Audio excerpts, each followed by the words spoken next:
Sir ಎಲ್ಲೋ ಟಿವಿಲಿ ನೋಡಿದ್ರೆ ಪ್ರೋಮೋಗಳಲ್ಲಿ ರಮೇಶ್ ಅರವಿಂದ್ ಅವರು ಹಿಂಗೆ ಇರ್ತಾರ ಅನ್ನೋದೊಂದು ಬರುತ್ತೆ.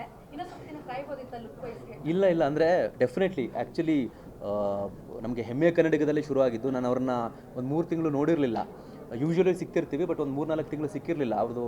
ಅದಾದಮೇಲೆ ಹೆಮ್ಮೆಯ ಕನ್ನಡಿಗ ಸ್ಕ್ರಿಪ್ಟ್ ಡಿಸ್ಕಷನ್ಸ್ಗೆ ಅಂತ ಮೀಟ್ ಮಾಡಿದಾಗ ಐ ವಾಸ್ ಶಾಕ್ಡ್. ಅವ್ರನ್ನ ಡೈಜೆಸ್ಟ್ ಮಾಡ್ಕೊಳ್ಳೋದಕ್ಕೆ ಕಷ್ಟ ಆಗೋಯ್ತು. ಸೊ ಅವಾಗಲಿಂದಲೂ ಹೇಳ್ತಿದ್ದೆ, ಸಾರ್ ಗಡ್ಡ ಯಾವಾಗ ತೆಗಿಯೋಣ ಯಾವಾಗ ತೆಗಿಯೋಣ ಅಂತ ಹೇಳಿ. ಸೊ ಈಗ ಶೋ ಈಗ ಹೋಗಲೇಬೇಕಾಗಿದ್ದರಿಂದ ಡ್ರಾಮಾ ಜೂನಿಯರ್ಸ್ ಮುಗಿದಿತ್ತು. ಸೊ ಆ ಸ್ಲಾಟಿಗೆ ಶೋ ಬೇಕಾಗಿತ್ತು, ಹಾಗಾಗಿ ಇದಕ್ಕೆ ಹೋದ್ವಿ.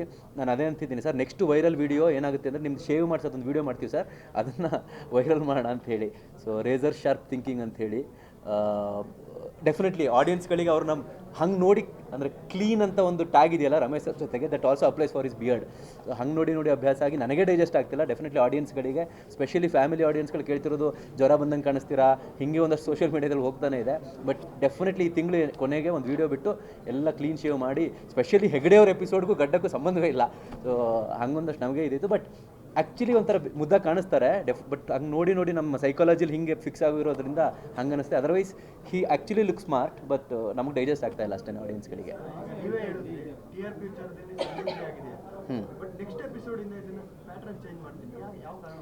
ಅಂದರೆ 4 ಸೀಸನ್ಗಳಾದಮೇಲೆ ನಮಗೆ ಇರೋ ದೊಡ್ಡ ಚಾಲೆಂಜ್ ಗೆಸ್ಟ್ ಲಿಸ್ಟ್ಗಳು, ಅಲ್ಲಿ ಯಾರನ್ನು ಕೂರಿಸೋದು ಅಂತ ಹೇಳಿ. ಆ್ಯಂಡ್ ಗೆಸ್ಟ್ಗಳನ್ನು ರಿಪೀಟ್ ಮಾಡೋದಕ್ಕೂ ಆಗೋದಿಲ್ಲ. 65 ಈ ಸೀಸನ್ ಒಂದು 15-20 ಜನ ಅಂತ ಅಂದ್ಕೊಂಡು ಆಲ್ಮೋಸ್ಟ್ 70-80 ಜನ ಸಾಧಕರನ್ನ ತಂದು ಕೂರಿಸ್ದಂಗೆ ಆಗಿರುತ್ತೆ.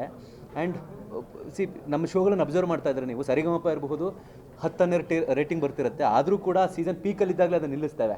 ಸೊ ಪಾಪ್ಯುಲರ್ ಹನುಮಂತನಂತ ಕಂಟೆಸ್ಟೆಂಟ್ ಪಾಪ್ಯುಲರ್ ಆಗಿದ್ದಾಗ ಜಸ್ಟ್ ಅವ್ರನ್ನ ಹಾಡಿಸ್ಕೊಂಡು ಹೋಗ್ತಿರಬಹುದು, ಬಟ್ ತುಂಬ ಚೆನ್ನಾಗಿದ್ದಾಗಲೇ ನಿಲ್ಲಿಸಬೇಕು, ಇನ್ನೂ ಜಾಸ್ತಿ ಬೇಕು ಅನಿಸ್ತಿದ್ದಾಗಲೇ ನಿಲ್ಲಿಸಬೇಕು ಅನ್ನೋದು ನಮ್ಮ ಫಾರ್ಮ್ಯಾಟು. ಸೊ ಹಾಗಾಗೇ ಇದು. ಆ್ಯಂಡ್ ಶೋ ನಡೆಸಬೇಕು, ಇನ್ನೊಂದಷ್ಟು ಸೀಸನನ್ನು ಮಾಡಿಬಿಡೋಣ, ಇನ್ನೊಂದಷ್ಟು ಎಪಿಸೋಡ್ ಮಾಡೋಣ ಅನ್ನೋ ಕಾರಣಕ್ಕೋಸ್ಕರ ಅಲ್ಲಿಗೆ ಯಾರನ್ನಾರನ್ನೂ ಕರೆದು ಕೂರಿಸೋದಕ್ಕಾಗೋದಿಲ್ಲ. ದಟ್ ಈಸ್ ಅನದರ್ ರೆಸ್ಪಾನ್ಸಿಬಿಲಿಟಿ ಆಗಿರೋದ್ರಿಂದ. ಯಾಕಂದರೆ ಇದು ಜನ ಓನ್ ಮಾಡುವಂಥ ಶೋ.